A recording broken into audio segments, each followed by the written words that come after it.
We're taking the Fox River State Recreational Trail with our e-bikes. We're using the Greenleaf access, and we will be riding in the direction of Green Bay and taking the trail that direction. Next time we'll take the trail in the opposite direction, and hopefully we will make it all the way there. They do have a really nice parking area with quite a bit of parking here, a little bit of a shelter house with a picnic table and a drinking fountain. And then we are going to take a look at the map here real quick. I'll just show you. We are starting in Greenleaf, and we'll be going up to the Pier, Elway, and then finally reaching Green Bay. That is our trip today, our plan for the Fox River Trail. The first portion is nicely packed gravel. Just a little bit over 1 mile into the bike ride, and we're still on the graveled area. We haven't hit the concrete pavement yet, but this is where Ledgeview Winery is. They're not open now, but they will be when I come back, I can tell you that. So that's always a nice place to stop at the end of your bike ride. They also have craft beers here, and it's a really nice place to sit and take in the views. One thing I like about this trail is that there is a lot of wooded and shaded areas, so it's very pretty. This is right at the end of May, so we are smelling some great wildflowers and bushes that have a floral scent to them.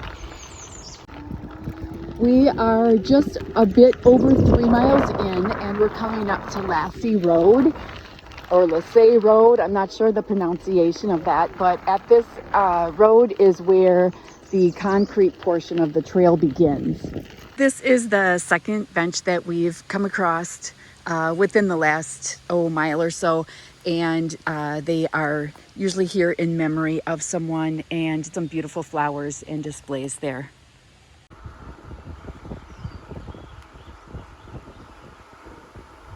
Along the trail, you'll see a mixture of people walking and riding bikes.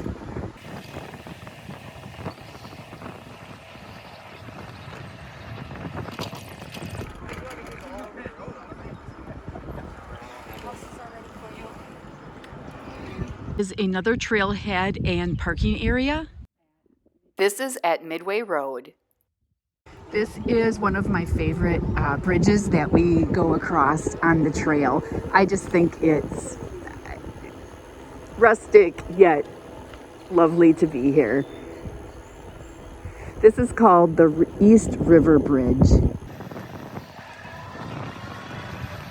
If I remember right from last year, once we get to the northern side, there is a place that you can pull over and look down.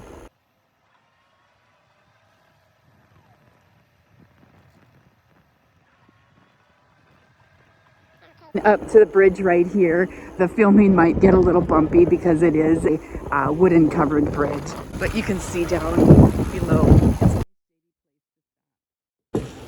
Just a nice shady place to stop, and it looks like there maybe were a few lilacs here as well. We've made it to the Pier, and this is where the Pier Locks is. A little bit further ahead is Voyager Park, and we'll hit that later on, but you can walk up and take a look at the locks, or also sit on the benches and watch the locks open and close. Is the entrance to Voyager Park, and you'll see that there's kind of a cute replica of an old gas station right on the corner there. There are a lot of people enjoying Voyager Park today. It's a beautiful, beautiful spring day.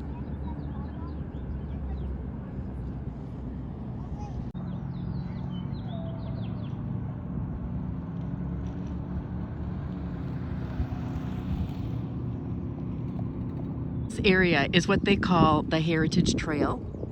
Vince Lombardi lived here during his 9 years of coaching the Green Bay Packers, and it's directly west of here on Sunset Circle. His family moved into the Red Brick Ranch home located in what was then the town of Alloway, and in the fall of '59 it was his first season as coach. They stayed until he accepted the coaching job in Washington in February of 1969.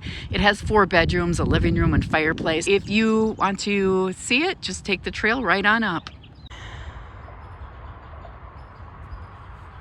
We're just about 9 miles in on our bike ride, and there's a pathway of progress sign here. It tells about the Menominees on the river here.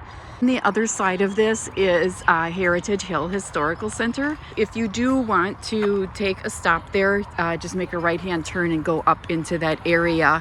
It's a really nice village, and they have a lot of historical buildings that are original and have been moved into the area. This is also the area where the Menominees did some fur trading.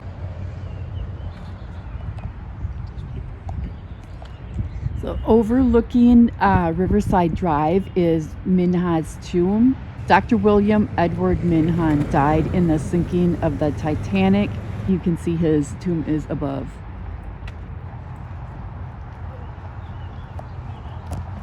There is a placard here right off of the trail. We'll continue on towards Green Bay. Right off the trail is the historic home called Hazelwood. We're just about to the downtown river deck area of Green Bay. Here is the Milwaukee Road Passenger Depot. It was later known as the Milwaukee Railroad, and it came to Green Bay in 1873. This depot was built in 1898 and served until 1938, approximately 10 passenger trains per day.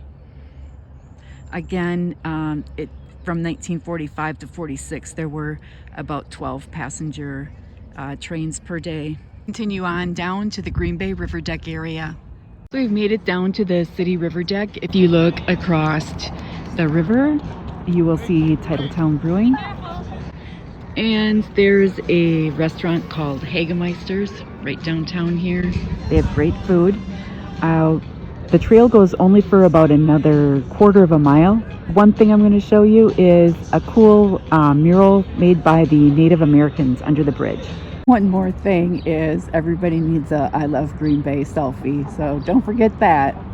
The mural made by the Menominee Indians, and I do have another video. I was here last year when they were painting it, and it was quite a cool project. I'll link the video above. At this point, we have the historic marker of the historic Green Bay Road. In 1829, citizens of the Green Bay area petitioned Congress to build a road to Chicago following an ancient Indian trail. The military road to connect Fort Howard at Green Bay with the Fort Dearborn in Chicago was surveyed by the U.S. War Department in 1835, and construction began in 1838. After completion, the road was little used by the military and soon became known as the Green Bay Road. This is the north end of the 200-mile historic road that many immigrant settlers used to reach their new homes in Wisconsin. Take the trail a little bit further. I see that the train bridge is open, so there must be some boats going through. You can see that there's a train waiting on the edge, and the swing bridge has turned to let the boats through. This is the point where we're turning back, so be sure to tune in next time for our next adventure.